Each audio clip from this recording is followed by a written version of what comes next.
Hi, this is Noma Dimitri, and today we're gonna talk tulips. Here they are.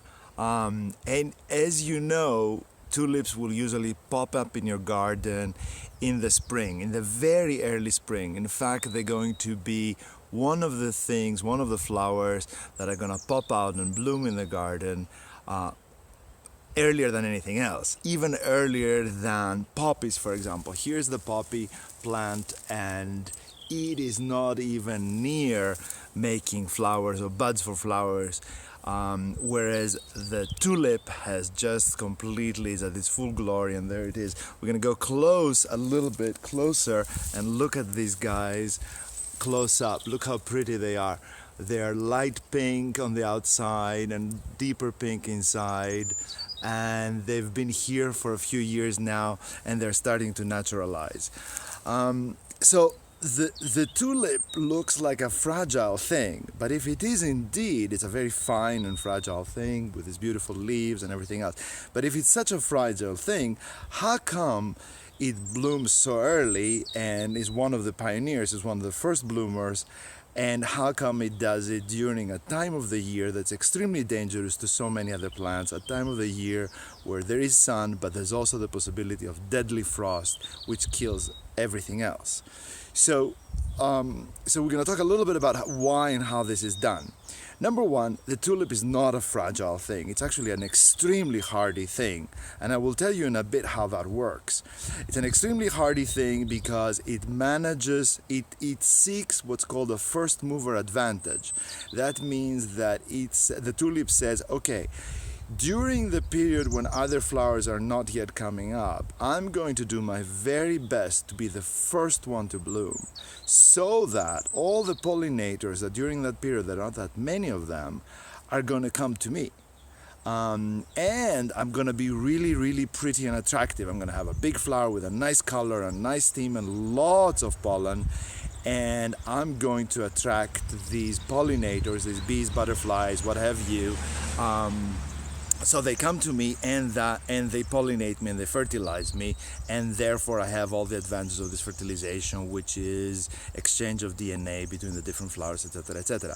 So in order to achieve this, the tulip must be pretty hardy. It must be able to, number one, push itself through all this dead matter that has accumulated during the winter. It has to be able to come through the soil that perhaps is a little bit cold and a little deadly, and most importantly, it's got to have enough antifreeze on its leaves and on its flowers. So should it have been foolish to come out a little bit too early, its leaves and its flowers are not going to freeze and therefore destroy the entire experiment. So all these things are what the tulip can do, and there we go again near the tulip, and you see how pretty it is. So it's a hardy thing, and it's a smart thing, and has a particular strategy, like so many things in nature have a particular strategy. Now, how is that accomplished? Think about it. We have, in the winter, the ground is bare, it's covered with snow, and all of a sudden, this damn beautiful thing, very quickly, it goes up, it makes its leaves, it produces its leaves that you're seeing here. These are the leaves of the tulip. These are also tulip leaves, but they're going to come up a little bit later. And then it creates this spectacular flower.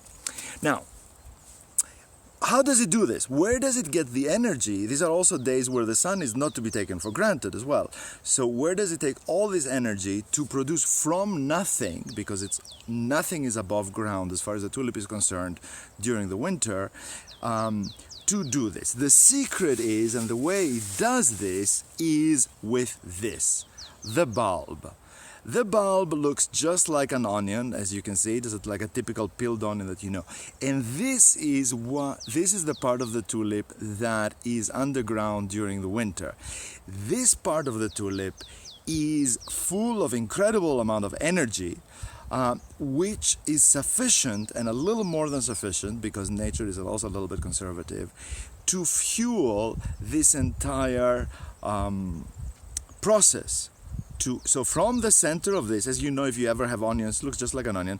If you have onions in your refrigerator and you keep them too long, they start pushing out of here and creating a plant, and the onion starts growing and it's green and etc, etc. So this is actually the part of the tulip that's underground, and at some point it gets triggered by temperature, by different things, let's not get into that right now, to produce this plant. As this plant comes through, let's say 30-40 centimeters or a foot of soil to push through, it's got to be pretty strong to be able to push through all the soil and stone and everything else. And it's got to reach the outside world. So the battery, the energy for this incredible process is contained inside this bulb, inside this onion-looking thing. Once the plant hits the surface of the earth, then the green parts of it, the leaf part of it, is actually able to start photosynthesizing, which means receiving energy from the sunlight, and then it can continue growing, produce more leaves, and eventually fuel the growth of the beautiful flower using also solar energy. But as we said, in the spring, we're not guaranteed a fantastic sun, so the solar energy part is not guaranteed. Therefore, this particular thing must have enough juice, enough energy, enough battery power to fuel the tulip's growth until it gets to the desired end on the flower. The final step, what happens afterwards? So this thing has flowered, it's beautiful, it's here, the pollinators are coming, they are pollinating one flower and the other, there's exchange of DNA, blah, blah, blah, blah. The moment that is done, the flower is no longer important. It's like, we're done here, we've got the DNA of another flower, blah, blah, blah, and the flower can go ahead and die. So what you will see in your garden, if you have this, a few days to a couple of weeks afterwards, depending on the pollination, these flowers will actually wither and die. The thing that will stay will be the leaves. The leaves will take maybe a month, maybe a little longer to survive, until they die. So they will stay nice and green, the stem of the flower will be gone, but the leaves will be there photosynthesizing. So what are they doing? During that time, the leaves are photosynthesizing like crazy. Why? Because this important part of the tulip, the bulb, which is underground, has become very, very small and weak because it gave all its juice to grow the plant. So the leaves of the tulip are very busy afterwards producing energy from the sun to store it back down and recreate this guy. And recreate this guy for next year, for next spring. Okay, so that's the whole job that they do. If they've done the job well and there is enough energy and the pollination has happened well and everything else, the second miracle that will occur is that the tulip bulb may split. It may actually make a second one. And this explains what people call naturalizing, that a tulip or any bulb type of flower can actually naturalize. That means that there is enough energy going around between this and between what we get from the sunlight to actually not only invest in creating a good one of these for next year to fuel the flowers of next year, but we can actually produce a second one. We can split a second smaller one on the side of this that will actually become its own tulip. So this is the way in which, me having started a few years ago with 3 tulips here, I now have about 15, because these guys seem to be happy enough being here so that they can have little children, and then I can have more and more pink in the garden. So a long video, sorry, but it's a long story. The tulip is a complex one, and what works for the tulips is the same story with most of the flowers that you get in bulbs. It's a similar idea. If some of the features may be different, but the idea is always the same.